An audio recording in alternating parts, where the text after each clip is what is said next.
The boys bolted for the rear exit, bursting into the maze of alleyways behind the booker. The air smelled of decay, the ground slick with filth. They ran without looking back, their breath ragged, their hearts pounding. Thunder glanced over his shoulder and froze. 2 men were following them. Not just any men. Big Mofe's enforcers. Split up. Thunder yelled. Shola and Emeka veered left, dragging Chike with them. Thunder ducked right, sprinting through a narrow passageway. His legs burned, but he didn't stop. Then, a dead end. His stomach dropped. He spun around just as the enforcers reached him, blocking the only way out. One of them grinned. Nowhere left to run, boy. Thunder's fingers twitched towards his pocket, where he had hidden a small switchblade. His mind raced. There was only one way out of this. He had to fight. Thunder gritted his teeth, his fingers tightening around the switchblade in his pocket. The 2 enforcers stepped closer, their heavy boots crunching against the gravel. One was tall and lean, the other stocky with a jagged scar running down his cheek. You made a big mistake, boy, Scarface sneered. Big Mofe wants his money. Thunder's pulse pounded in his ears. I don't have it. The taller man cracked his knuckles. Then you're no use to us. Scarface lunged. Thunder barely dodged, the man's fist grazing his shoulder. He yanked out the switchblade, slashing wildly. The taller man cursed, stumbling back with a shallow cut on his arm. Little rat wants to fight. Scarface growled. Thunder didn't wait. He kicked a pile of loose bricks at their feet and sprinted past them. Scarface grabbed his shirt, yanking him back. Pain exploded across Thunder's ribs as a fist slammed into him. He gasped, tasting blood. His vision blurred, but he forced himself to stay upright. He had to survive. He had to get back to the others. Then, a whistle cut through the alley. A shadow moved behind the enforcers. Someone else was here. Thunder staggered backward, clutching his ribs as the enforcers turned toward the sound. A low whistle echoed through the alley, followed by slow, deliberate footsteps. A figure stepped out of the shadows, the dim light revealing a lean man in a dark hoodie. His face was partially hidden, but his voice was cold as steel. You're making too much noise, the stranger said. Scarface narrowed his eyes. Who the hell are you? The man smirked. The one who decides whether you live here alive. The taller enforcer reached for his gun, but the stranger was faster. In a blink, a blade flashed through the air, slicing across the man's wrist. He let out a strangled cry, dropping the weapon as blood dripped onto the ground. Thunder didn't hesitate. He lunged at Scarface, ramming his shoulder into the man's chest. They crashed against the alley wall, and Thunder drove his knee into Scarface's stomach. The enforcer grunted, swinging wildly, but Thunder ducked. The stranger moved like a ghost, twisting the other man's arm behind his back before slamming him against the wall. Walk away, he whispered.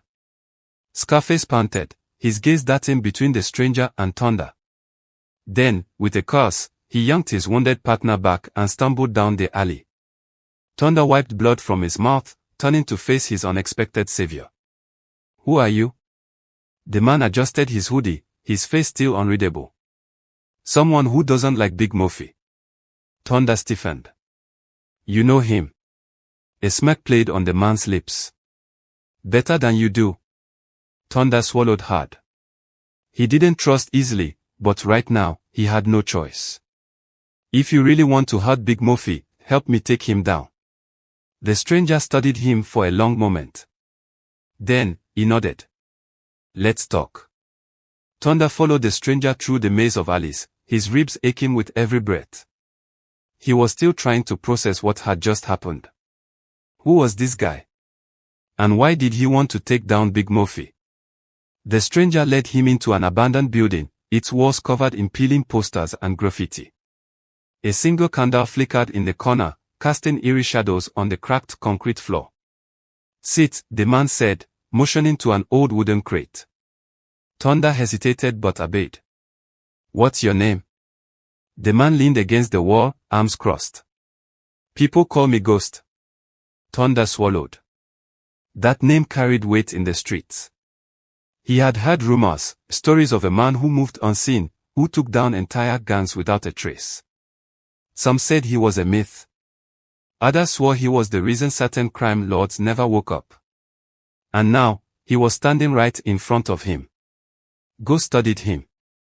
You and your friends stole from the wrong man. We didn't steal, Thunder muttered. We found it. Ghost smirked. That's what every dead man says before he takes his last breath. Thunder clenched his fist. Are you here to kill me, too? Ghost shook his head. If I wanted you dead, you wouldn't have made it past the alley. He crouched in front of Thunder, his voice dropping to a whisper. But I have a bigger problem with Big Mofe than you do. Thunder frowned. Why? Ghost's jaw tightened. He killed my brother. Silence filled the room. Thunder exhaled slowly. He knew revenge when he saw it. Ghost stood up. You want to leave? You want to stop running? Then help me bring him down. Thunder's heart pounded. This was madness. Big Mofe was untouchable. But was he? He thought of Chicory, bleeding and weak. Of Shola and Emeka, still out there, running for their lives. They would never be free unless they ended this. Thunder met Ghost's gaze. What do we do? Ghost smirked. First, we find your friends. Then, we burn Big Mofe's empire to the ground. Ghost laid out the plan. Big Mofe's money didn't just sit in some bank. He had secret stash houses all over the city. If they wanted to bring him down, they had to hit him where it hurt, his pockets. There's a warehouse in Opopo, Ghost explained. It holds millions in laundered cash. We take it, we cripple him. Shola rubbed his temples. So you want us to rob the biggest crime boss in Lagos? Exactly, Ghost said. Thunder's stomach tightened. This wasn't just survival anymore. This was war. And there was no turning back. The warehouse loomed in front of them, a towering metal fortress guarded by armed men. The air smelled of oil and salt water from the nearby port.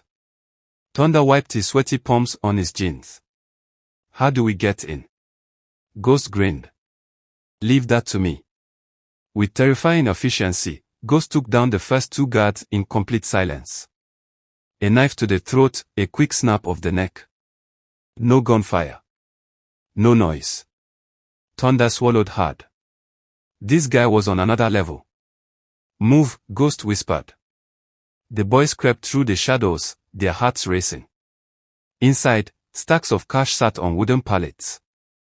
More money than they had ever seen in their lives. Shola whistled. This is insane. Bag as much as you can, Ghost ordered. As they filled their duffel bags, alarm suddenly blared. Shit. Thunder cursed. Big Mofe's men were coming. And they were trapped. Gunfire erupted as they ducked behind crates. Bullets ripped through the wooden pallets, sending shredded naira notes into the air like confetti. We need a way out. Emeka shouted. Ghost pulled a grenade from his vest. Cover your ears. He tossed it. The explosion rocked the warehouse, shattering windows and sending guards flying. Smoke filled the air. This way. Ghost yelled. They sprinted through the chaos, escaping into the night. Behind them, the warehouse burned, and Big Mofe's fortune went up in flames. But the war had only just begun. The boys barely made it back to their hideout. Chike collapsed onto a mattress, his wound worse than before. Ghost checked his watch. We have 24 hours before Big Mofe retaliates. Thunder looked at the stolen money. Is it enough to take us out of Nigeria so we could start life elsewhere? Ghost shook his head. No. But it's a start. Shola exhaled. So what now? Ghost's eyes burned with determination. Now, we finish what we started. The room was thick with tension. The stolen money lay on the floor, a small fortune but not enough to win a war or disappear forever. Ghost paced near the window, his mind racing. We need to move. Big Mofe will strike before sunrise, he said. Chikoi groaned from the mattress, his face pale.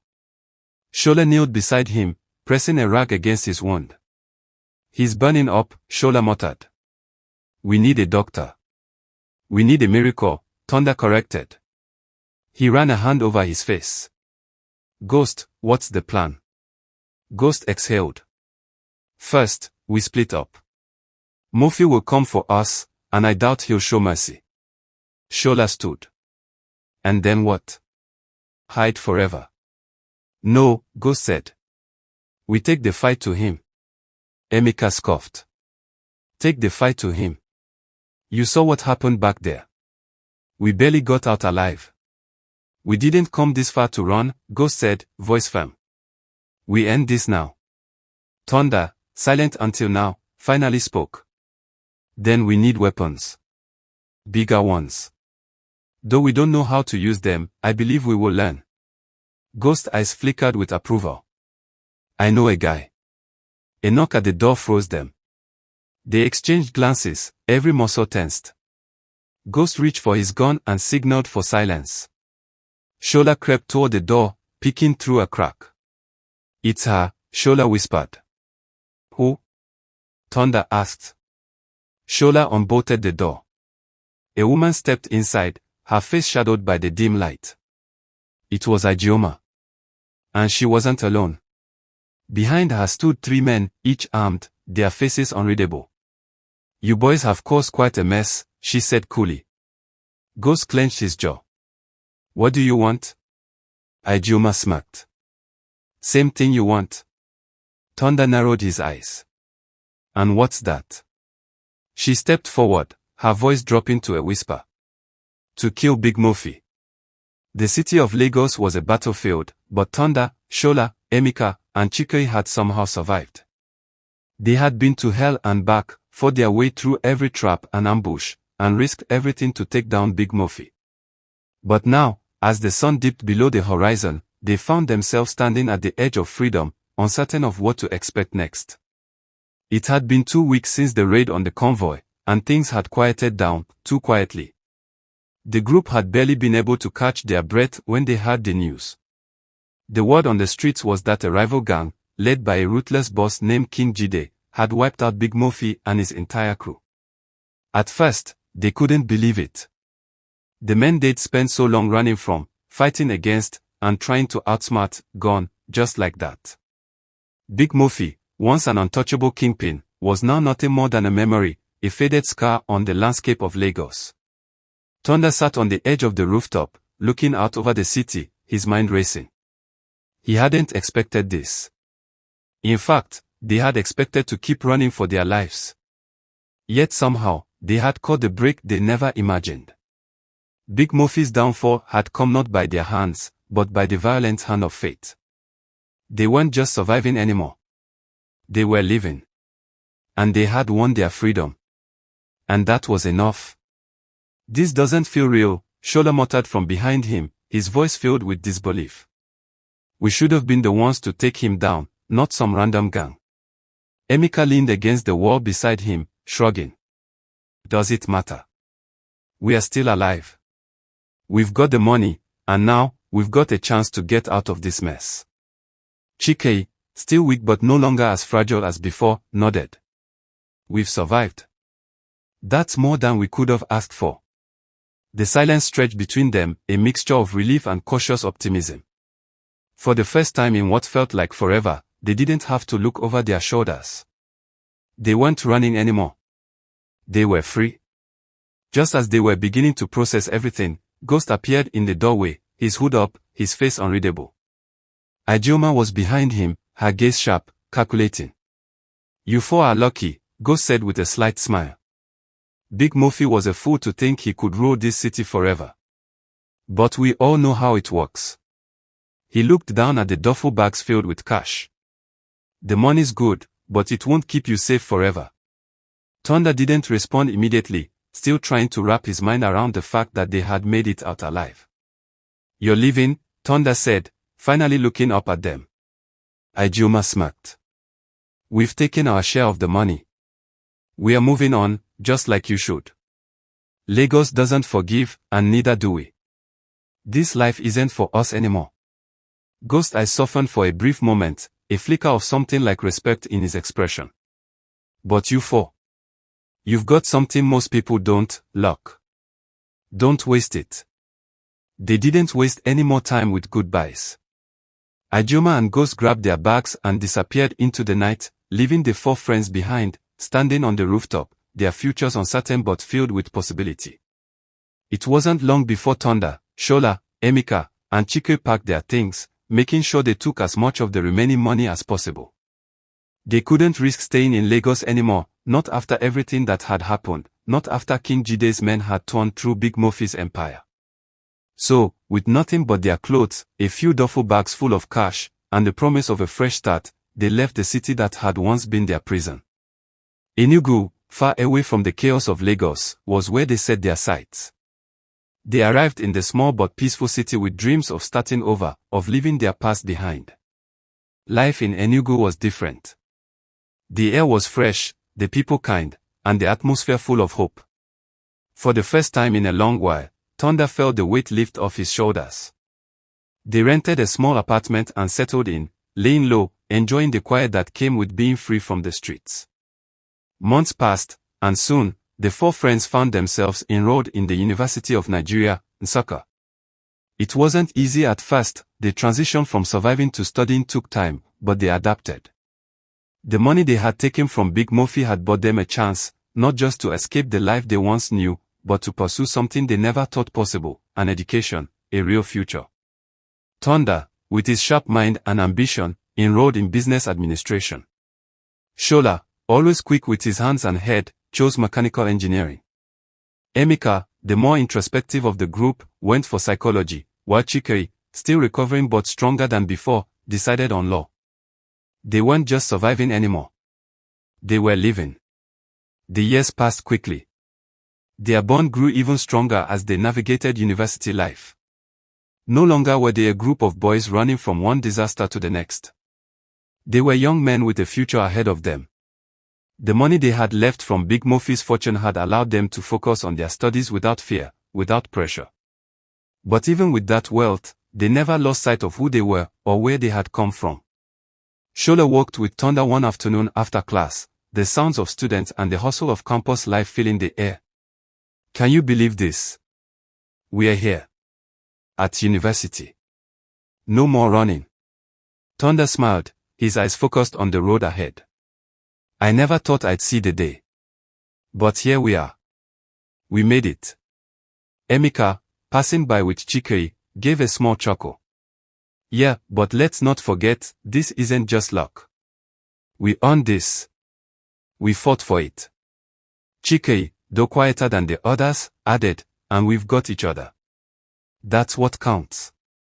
And so, they continued, four friends, bound by their past but determined to carve out a new future. They may have once been lost in a world of violence and crime, but now, they were on the path to something better.